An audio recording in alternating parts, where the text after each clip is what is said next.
Oblique Seville. He ran 9.86 to get the world's attention. He ran 9.98 last night. He ran 9.92 this evening. He comes in as a big favorite from Racers Track Club. Coach Glenn Mills said, yeah, he can run maybe 9.6. Well, let's see. Akeem Blake, what a year this has been for the youngster, 2022.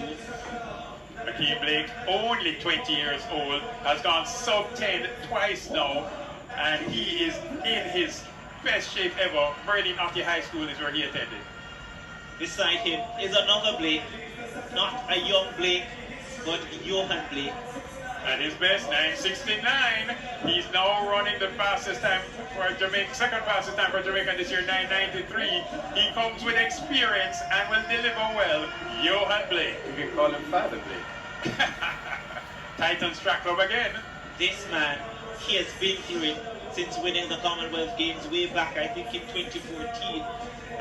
It's been difficult for him, but he's back this year. He's looked good. Kemar Bailey Cole. A sub 10 man. At his best, he's now at 10.04. Coming in the semi-finals, he is also at Titans. Titans in lane 4, 5, and 6.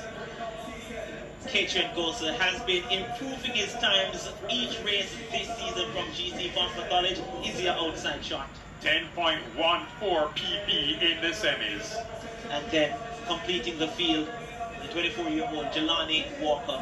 I wonder if Jelani ever played football for Georges, but he's now running well. 10.05 personal best in the semis. It's going to be fantastic, viewers. Does Oblique Seville get the national championships that he clearly On your marks. It's a hush not only around the national stadium, not only around Kingston and St. Andrew, not only around Jamaica, but a hush around the world. For this final, the men's 100 meters. The decibel levels have risen dramatically for this contest. What a race we have in our hands. Oblique Seville the favorite. Bailey Cole looks dangerous. Johan Blake is looking good as well. Set. The set position. Off they go. Great start by Blake and Seville. Oblique Seville steps forward. Johan Blake. Akeem Blake is coming forward as well. Seville and Johan Blake, the elder statesman. 9.86. The flash time. Oblique Seville was right in there as well. What a great finish that was.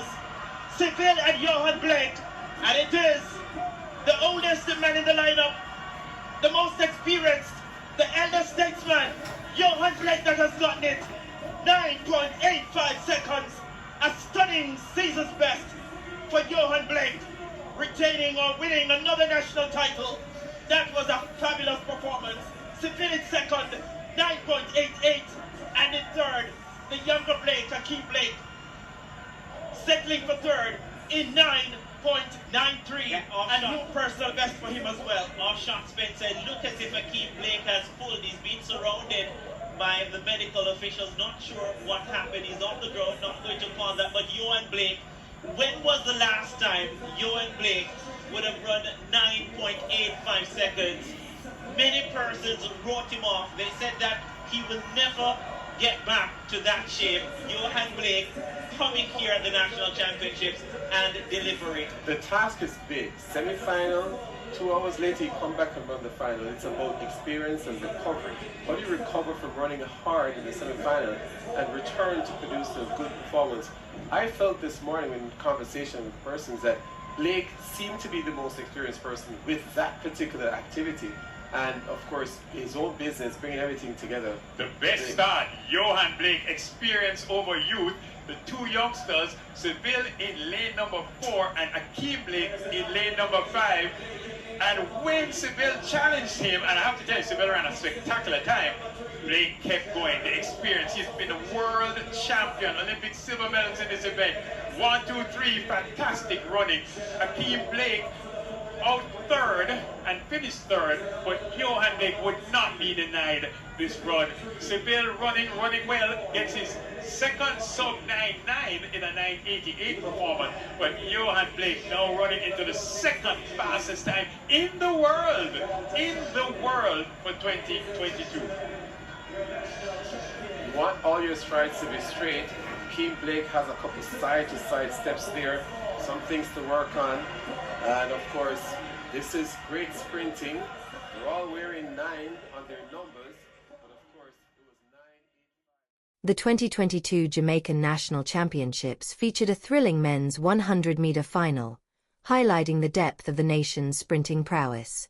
All eyes were on Oblique Seville, a fast-rising talent who had clocked a remarkable 9.86 seconds earlier in the year, marking himself as a key competitor.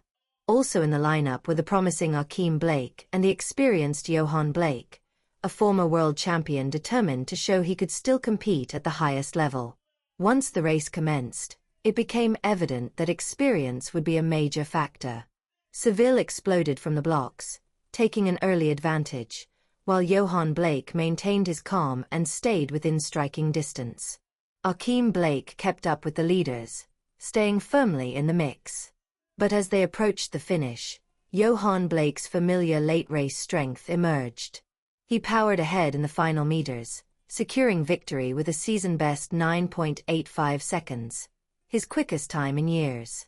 Seville followed closely, finishing second in a strong 9.88 seconds, adding another sub-10 performance to his record. Akeem Blake claimed third with a personal best of 9.93 seconds. More than just fast times, the race symbolized a powerful moment: Johan Blake's return to prominence in Jamaican sprinting. After dealing with injuries and doubts about his future, this run proved he still possessed world-class ability. The race also emphasized the potential of Jamaica's next generation of sprinters. Both Seville and Akeem Blake, still in their early 20s, showed that the legacy of Jamaican sprinting is in capable hands. Seville, in particular, is emerging as a possible heir to Usain Bolt, with his consistent sub-10 showings reflecting significant promise. Though he didn't win this time, his performance affirmed his place among the elite. For Johan Blake, the victory meant far more than another title. It served as a statement to those who questioned his relevance in the sport. Even though he missed out on a spot in Paris for the Olympics, his continued passion and refusal to retire send a strong message. His combination of experience and grit, along with the rising energy of Seville and Blake, creates an exciting future for Jamaican sprinting. With the 2023 World Championships and Diamond League events on the horizon, the central question remains: can Johan Blake maintain this form, or will the younger generation take over? Regardless of what lies ahead, his performance at the 2022 Championships remains a powerful testament to perseverance, ambition, and the drive to surpass expectations.